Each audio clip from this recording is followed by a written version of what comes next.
This video is about hydrocarbons and also isomers. We'll start with alkanes. Alkanes is a saturated hydrocarbon. How is it saturated? Let's look at some alkanes here. This is methane here, ethane, and propane. What do they all have in common? They all have single bonds. There's no double bonds here. And each of the carbons, they're bonded to four different items. So for example, this carbon here, 1, 2, 3, 4 bonds. And it's bonded to 1H, 2H, 3H, and a carbon here. So this is how it is saturated. Let's compare that with an alkene, which is not saturated. This is an ethene and a propene. So these are examples of alkenes. They all have double bonds. Unlike the alkane, they only have single bonds. And what can this double bond do? This double bond shows that it's unsaturated. What do I mean by unsaturated? Look at this carbon. It's only connected or joined to 1, 2H, and a carbon.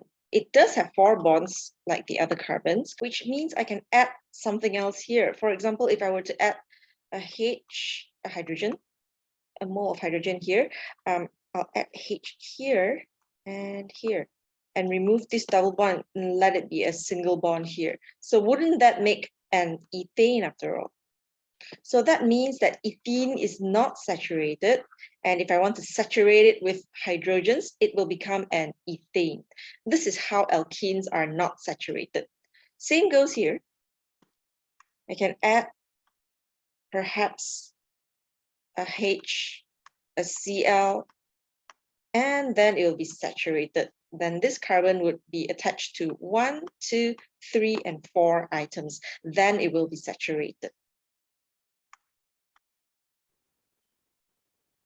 Alkanes are very unreactive if compared to alkenes or other functional groups. This is because it's nonpolar. So you can see this whole alkane here. There's no one side that is more negative or more positive, and it's already saturated, so it's hard to add anything onto it.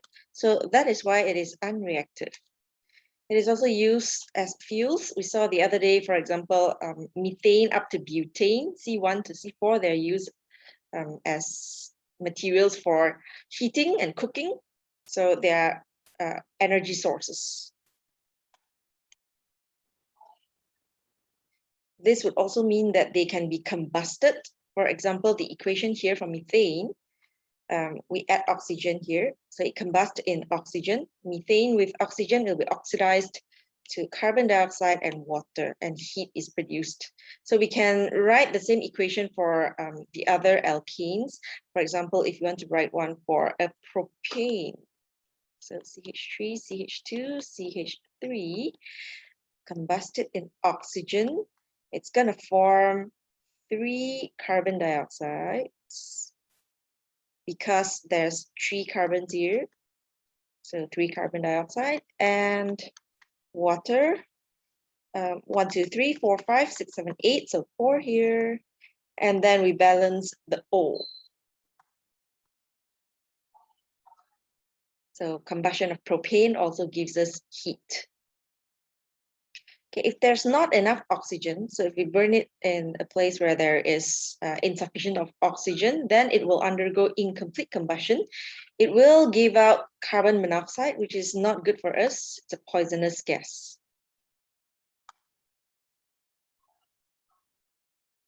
I told you just now that alkanes, you can't add something to it, but you can substitute the H with something else. So for example, if I have methane here, and I add chlorine gas with UV light or sunlight, substitution would happen, and I will obtain, so one of the H has been substituted, and I'll get HCl. Let me draw that for you. So if there's a methane with chlorine gas with UV light or sunlight, what's going to happen is this will exchange its position with this. They'll break the bonds and reform new bonds. So H becomes a Cl here, and the H will join a Cl here. This could carry on. Can carry on till you get CCl4.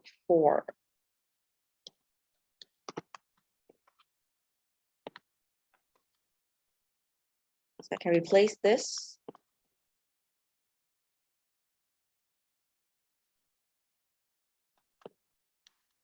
More HCl. So overall, if I want to get CCl4, I would just need to add 4 Cl2, 4 moles of that, with UV light. And it will become CCl4, and I'll obtain 4 moles of HCl. So this is like a summary. The same thing works too for other alkanes. They have the same homologous series, so they have the same type of chemical reaction. So I'm showing here an ethane undergoes the same thing as the methane just now. So Cl2, I'm going to replace one of the H with a Cl, and the rest we just copy them. And HCl is liberated. Of course, it can carry on. You can replace this with the Cl and slowly replace all of them. Or you can write a summary equation like this, where all of them has been replaced. Next, let's discuss isomers. What are isomers? Isomers are compounds with the same molecular formula, but they've got different structural formula. For example, I'm going to use C5H12. So both of this unbranched and branched, I'm going to draw C5H12, but I'll attach them differently. So their structural formula is different, but they've got the same molecular formula of C5H12. So I'm going to draw a pentane here. I'll use the structural formula here, but I'm going to partially display the branch version of it.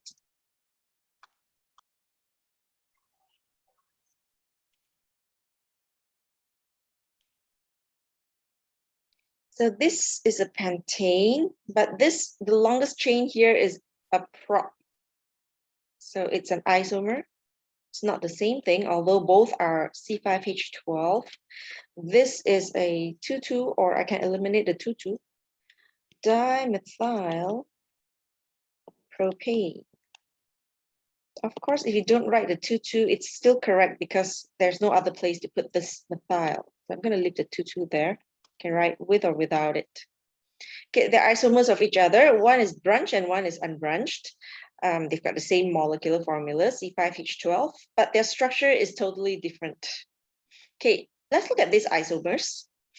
The branched one will have a lower boiling point compared to the unbranched isomer.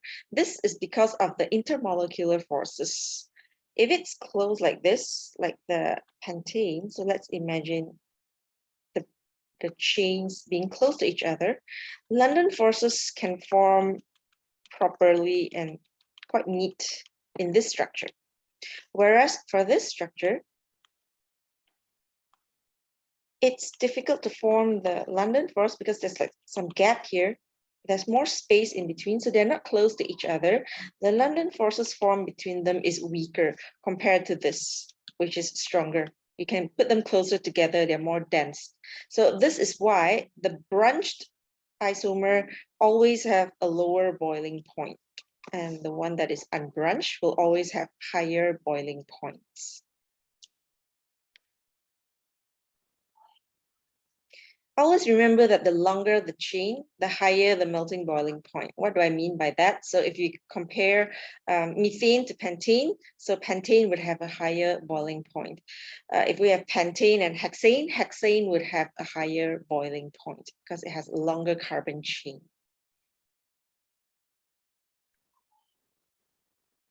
The homologous series alkene, CnH2n, they are unsaturated. They're also hydrocarbons. We don't see any oxygen or nitrogen in it, so they are categorized under hydrocarbons. The alkenes that I showed you just now was, oh, there were two, ethene and propene here. They are alkenes. So their general formula is CnH2n. There is two carbons here, so C2, and H is double of that, so H4. And for propene, C3H6. So that's general formula for alkenes. They've got double bonds. That's why we say that they're unsaturated. We can add something to it, add something to this bond I showed you just now. And therefore, it can undergo addition, unlike alkanes, which only undergo substitution. We can't add something onto it.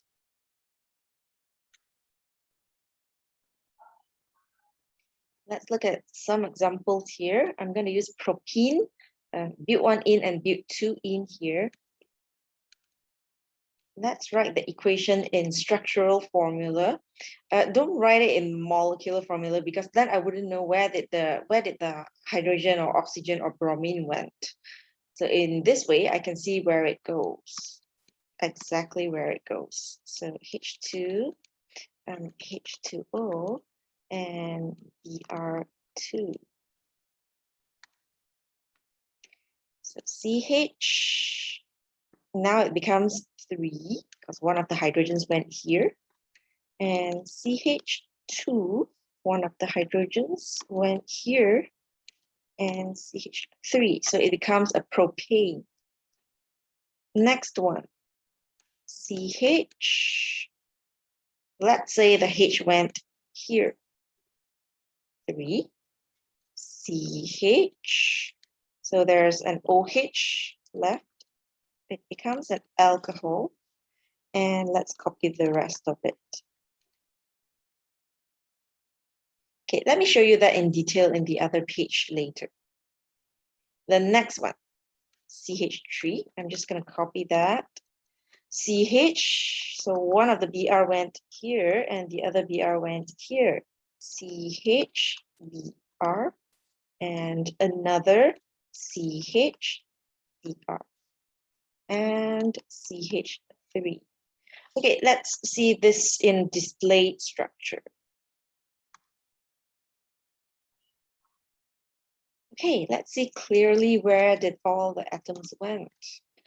So an OH and a H is going to be added here and here. So what I draw in my example just now, okay, I put the OH in the middle. Let's do that. It can go either side.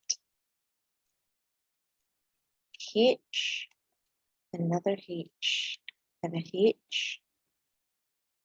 This was a H, and the OH here goes here.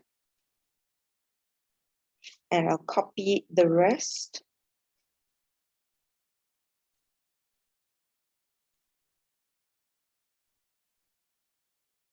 And there I have my alcohol.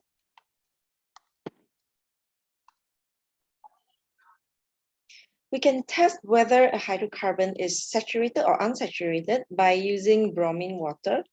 So it's this reaction here. How do we test that? So the observation is bromine is brown color. So brown color will decolorize. This has no color.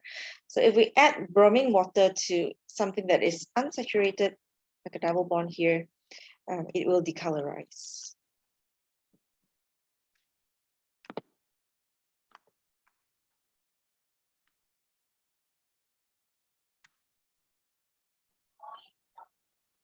The other reaction that an alkene can undergo is polymerization. I will cover polymerization in a separate video. So the monomers of this polymer are the alkenes that we learned today. So these alkene molecules, we call them monomer when we're doing the polymerization subtopic.